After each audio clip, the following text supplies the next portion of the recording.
Now, if we come to February 28th, who dropped the first bombs that killed the supreme leader, that killed those other several dozen doves that he was meeting with? Dove. Donald Trump, as many of our governments have, describes that you had a balance of hawks and doves inside of the Iranian government. And the idea here is with leadership decapitation is, well, if you kill the hawks, then the doves will just be the ones left. We did the opposite, or more correctly, the bombing was started by Israel on February 28. We came in behind. And in fact, Secretary Rubio, our Secretary of State, explained a few days later that Israel basically backed us in a corner because Israel said, we're going to kill that supreme leader, whether you like it or not. And that is going to maybe lead to attacks on your military bases. So you better prepare an air campaign to come behind. And Rubio said that's what happened. Because again, just before the February 28 bombing, we're negotiating with Iran and we're killing the very people that Trump was saying are the ones we wanted to negotiate with, the ones who were going to help move Iran closer to the American position. That was Israel as spoiler. So there's this individual called Ali Larijani, the former secretary of Iran's Supreme National Security Council, and he was killed in an Israeli-led airstrike on March 17th, 2026. Trump claimed on True Social that, I can't say his name, but I'm going to try, Larijani was the primary contact for a 10-point peace proposal that Trump had called workable and a basis for a real agreement.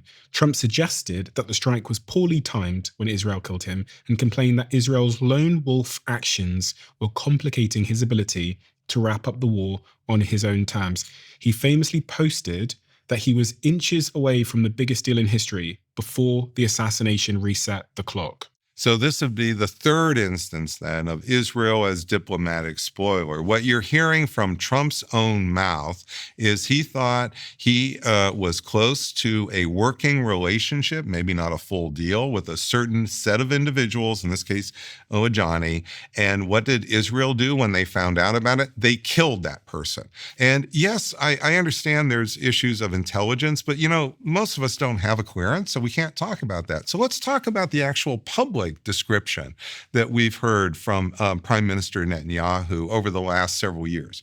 The public description is that Iran is simply a paper tiger, that Israel has been dominating Iran, knocking out its air defenses, launching other attacks here in 2024.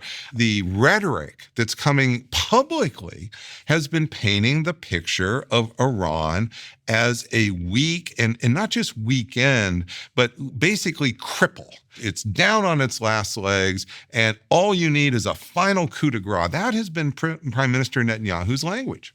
The other thing that the audience wanted to know is they wanted more specifics on stage 3. Yes. Yes. And is stage 3 happening? We talked last time about ground troops. It's very important, and I've been saying this on the Substack and my X, to follow the key indicators here of deployment, not follow just what's occurring with the rhetoric of our leaders.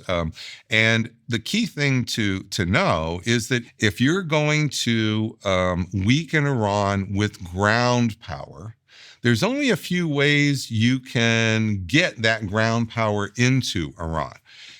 You could try to come through Pakistan, but Pakistan actually is Iran's ally who gave Iran the 600 centrifuges in 2002 to start developing its enrichment program. So, and Pakistan has 100 nuclear weapons or so. So I don't think we're doing this here. You could try to do it with Afghanistan, but notice you'd have to get all the troops in Afghanistan. That's not working. You could also go to Azerbaijan. That's up there.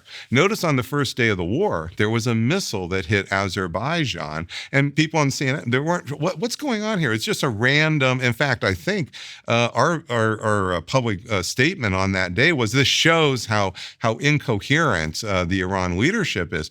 That's not what I saw. What I saw is they understood that Azerbaijan was always thought to be a staging area to go to Tehran. And so if you're going to take Tehran with a division or two, you would really want to have your forces start here from Azerbaijan. Now, so far, though, that's not happening. Azerbaijan said, nope, don't count on us. We're not getting in the middle of this. Now we're back to, Why would you start to think about Marines to take territory here on the coasts of Iran? So inside Iran, where the Strait of Hormuz is. That's the beginning of it. You would start there around inside Iran, around the Strait of Hormuz, as a beachhead.